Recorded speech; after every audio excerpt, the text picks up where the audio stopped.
ನೋಡಿ, ಅಯೋಧ್ಯೆ ರಾಮ ಮಂದಿರದ ವಿಚಾರವೇ ಇನ್ನೂ ಯಾರು ಮರೆತಿಲ್ಲ. ಅದಕ್ಕೆ ತನಿಖೆ ಆಗಬೇಕು ಅಂತ ಹೇಳಲಾಗ್ತಿದೆ. ಬಟ್ ಈಗ ಪ್ರಖ್ಯಾತ ಬದ್ರಿನಾಥ ದೇಗುಲದಲ್ಲೂ ಕೂಡ ಹಣ ಕಳ್ಳತನ ಆಗಿದೆ ಅನ್ನುವಂಥ ಒಂದು ಗಂಭೀರವಾದಂಥ ಆರೋಪ ಕೇಳಿ ಬರ್ತಾ ಇರೋದು. ಇಲ್ಲ ಒಂದು ಕಡೆಯಲ್ಲಿ ಯಾವುದಾದ್ರೂ ಒಂದು ಹಗರಣ ಬಯಲಿಗೆ ಬಂತು ಅಂತಂದ್ರೆ ಆಮೇಲೆ ಸಾಕಷ್ಟು ಹಗರಣಗಳು ಬಯಲಿಗೆ ಬರುತ್ತೆ. ಬೇರೆ ಬೇರೆ ವಿಚಾರಗಳಲ್ಲೂ ನಾವು ಇದನ್ನು ನೋಡಿದ್ದೀವಿ. ಅಟ್ ದ ಸೇಮ್ ಟೈಮ್ ನೋಡಿ, ಹಂಗೆ ಆಗ್ತಾ ಇದೆ. ಬದ್ರಿನಾಥ ದೇಗುಲದಲ್ಲೂ ಕೂಡ ಹಣ ಕಳ್ಳತನದ ಆರೋಪ ಕೇಳಿ ಬರ್ತಾ ಇರೋದು.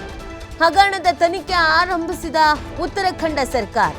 ಬದ್ರಿನಾಥ ಎಸ್ಎಚ್ಒ ಎಸ್ಐಟಿ ಅಧಿಕಾರಿಗಳಿಂದ ದಾಖಲೆ ಪರಿಶೀಲನೆ. ಬದ್ರಿನಾಥ ದೇವಸ್ಥಾನದ ಸಿಸಿಟಿವಿ ಪರಿಶೀಲಿಸ್ತಾ ಇರುವಂಥದ್ದು ತನಿಖಾಧಿಕಾರಿಗಳು.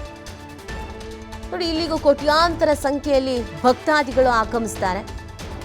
ಇದೆಲ್ಲ ಭಾವನೆಗೆ ಧಕ್ಕೆ ತರುವಂತ ವಿಚಾರ. ಯಾವುದೋ ಒಂದು ನಂಬಿಕೆಯಿಂದ ದೇವಾಲಯಕ್ಕೆ ತೆರಳುತ್ತಾರೆ. ಬಟ್ ಈಗ ಇಲ್ಲೂ ಕೂಡ ಹಣ ಲೂಟಿ ಹೊಡೆಯಲಾಗಿದೆ ಅನ್ನುವಂಥ ಆರೋಪ. ಬದ್ರಿನಾಥ ದೇಗುಲದಲ್ಲಿ ಹಣ ಕಳ್ಳತನ ಆಗಿದೆ ಅನ್ನುವಂಥ ಆರೋಪ ಕೇಳಿ ಬರ್ತಾ ಇರೋದು. ಹಗರಣದ ತನಿಖೆಯನ್ನು ಆರಂಭಿಸಿದೆ ಈಗಾಗಲೇ ಉತ್ತರಾಖಂಡ ಸರ್ಕಾರ. ಬದ್ರಿನಾಥ ಎಸ್ಎಚ್ಒ ಎಸ್ಐಟಿ ಅಧಿಕಾರಿಗಳಿಂದ ದಾಖಲೆಗಳ ಪರಿಶೀಲನೆ ನಡೀತಾ ಇದೆ. ದಾಖಲೆ ಪರಿಶೀಲನೆ ವೇಳೆ ಏನಾದರೂ ಮಹತ್ವದ ವಿಚಾರಗಳು ಸಿಕ್ಕಿದ್ಯಾ, ದೊರೆತಿದೆಯಾ, ಮಾಹಿತಿ ಸಿಗಬೇಕಾಗತ್ತೆ.